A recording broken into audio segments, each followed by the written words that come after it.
আমাদের এলাকার উন্নয়নের জন্য, আমাদের এলাকার স্বার্থে আপনাদের আমাদের সকলকে ঐকান্তিক পরিশ্রম করে আমরা ধানের শীষকে বিজয়ী করব, আমাদের প্রার্থীকে আমরা জয়যুক্ত করব।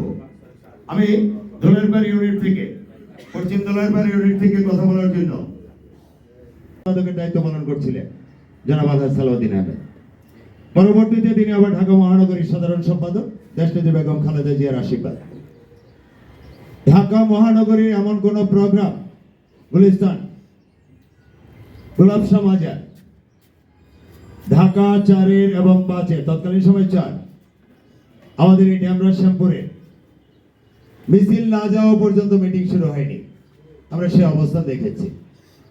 আমরা দেখেছি দেশনেত্রী বেগম খালেদা জিয়া ঢাকা মহানগরীর কোন প্রোগ্রামকে কেন্দ্র করে যত রাতেই হোক আর যত সকালেই হোক আলহাজ সালাউদ্দিন আহমেদকে স্মরণ করা, অনেকগুলো সাক্ষী আমি নিজেও। আমরা সেই অবস্থা থেকে যেমন ঢাকা মহানগরী দায়িত্বে ছিলেন, তেমনি ঢাকা 4-এর 3 সার্থক সফল এমপি আমরা দেখেছি বেগম খালেদা জিয়ার আস্থা। এবং খালেদা জিয়া বেঁচে থাকলে আমরা আমাদের নেতাকে অবশ্যই তার নির্বাচন নিয়ে ব্যস্ত থাকতে হতো। এটা আমাদের জন্য একটা দুর্ভাগ্য। কথাটা বলছিলাম এই কারণে, তারই যোগ্য উত্তরসূরি জনাব তানভীর আহমেদ রবি অতি অল্প সময়ের মধ্যে আমাদের ভারপ্রাপ্ত চেয়ারম্যান, বর্তমানে যিনি চেয়ারম্যান, গতকাল সিদ্ধান্ত হয়ে গিয়েছে তিনি চেয়ারম্যান, তার আস্থাভাজন। ঢাকা মহানগরীতে 3 জন ব্যক্তিকে ডাকলে তানভীর আহমেদ রবি তার মধ্যে একজন। অতএব আমাদের চেনটা কিন্তু আমাদের এই এলাকার জন্য সৌভাগ্য। সালাউদ্দিন আহমেদ এমপি ছিলেন, সরাসরি প্রধানমন্ত্রীর সাথে কথা হই, তার কাছ থেকে দাবি আদায় করে নিয়ে আসতেন। ঠিক তেমনি ভবিষ্যতে ইনশাল্লাহ বিএনপি সরকার গঠন করবে, আমাদের দেশনায়ক তারেক রহমান প্রধানমন্ত্রী হবে, আমাদের এই এলাকা থেকে তানভীর আহমেদ রবিন এমপি হবে। তানভীর আহমেদ রবিনের কোনো মন্ত্রীর মাধ্যম লাগবে না, কাজ করার জন্য সরাসরি প্রধানমন্ত্রীর হস্তক্ষেপই যথেষ্ট। আমরা সেই এলাকায়, সেই কারণে আমরা সৌভাগ্যবান। আমরা অবশ্যই তার জন্য কাজ করা। যেহেতু একটু প্রলম্বিত করছি, আমি কিছু জরুরি কথা যেটা আমাদের নির্বাচনের জন্য দরকার। আমরা যখনই সভা সমাবেশ ডাকি, আমরা কারা আসি? আমরা দলের দায়িত্বপ্রাপ্তরা আসি, আমরা দলকে ভালোবাসি, তারা আসি। কিন্তু আমাদের এই এলাকায় প্রায় 42,000 ভোটার, আমরা 42,000 ভোটারের প্রতিনিধিত্ব করি। আমাদেরকে কিন্তু প্রত্যেকের দায়িত্ব নিয়ে যার যার কেন্দ্রভিত্তিক কমিটিগুলো ইতিমধ্যে আপনারা জমা দিয়েছেন। কেন্দ্রভিত্তিক কমিটি অনুসারে আপনাদের বাইরে কারা অবস্থান করবে তাদের একটা তালিকা তৈরি হয়েছে।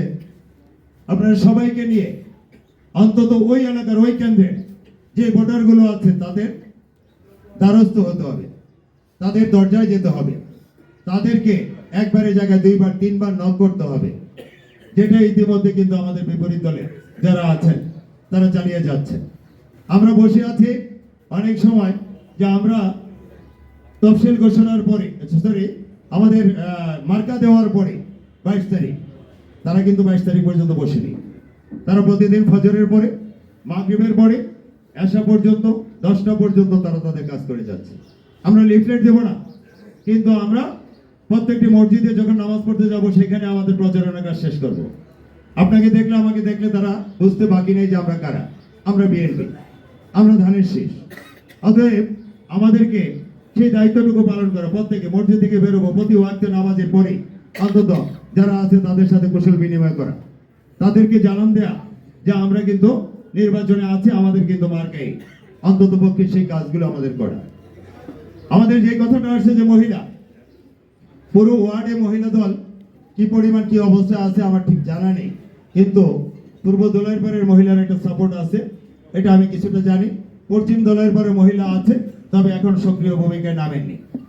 আমি আশা করব পশ্চিম দোলাইরপাড় ইউনিটে বিশেষ করে যারা দায়িত্ব আছেন তারা আপনাদের যাদেরকে পুলিং এজেন্ট তৈরি করেছেন তাদেরকে দিয়ে অন্তত পক্ষে আপনারা বাড়ি বাড়ি আমাদের মেসেজটুকু পৌঁছে দেওয়ার জন্য সে ব্যবস্থা করবেন। আমরা ইতিমধ্যে 21 তারিখে প্রতীক বরাদ্দ হওয়ার পর 22 তারিখ থেকে সময় পাবো মাত্র এদিকে 8 দিন, ওদিকে 10 দিন, 18 দিন। এই 15 দিনে আশায় যদি আমরা থাকি তাহলে আমাদের কিন্তু কাজ অনেক পিছিয়ে থাকবে। তখন আমরা যাব লিফলেট নিয়ে, তখন আমরা যাব প্রতীক নিয়ে, তখন আমরা যাব হয়তো তাদেরকে সেই প্রতীকটা পৌঁছে দেওয়ার জন্য। কিন্তু প্রতীকটা অচেনা নয়, প্রতীকটা ধানের শীষ, এগুলো কিন্তু আগের থেকে পরিচিত। আমাদের এমন না যে অন্য প্রতীক। অতএব ধানের শীষের কথা এখন থেকে আমরা বলতে পারি। ধানের শীষের জন্য এখনই আমরা আমাদের সেই অবস্থানগুলো আমরা পরিষ্কার করতে পারি। আমি পূর্বদলের হাফিজ, সাবেক ছাত্র নেতা, আমি চাইবো যে তারাও দু একটা নির্বাচনে ভূমিকা রেখেছে, হাফিজ কিছু বলার জন্য।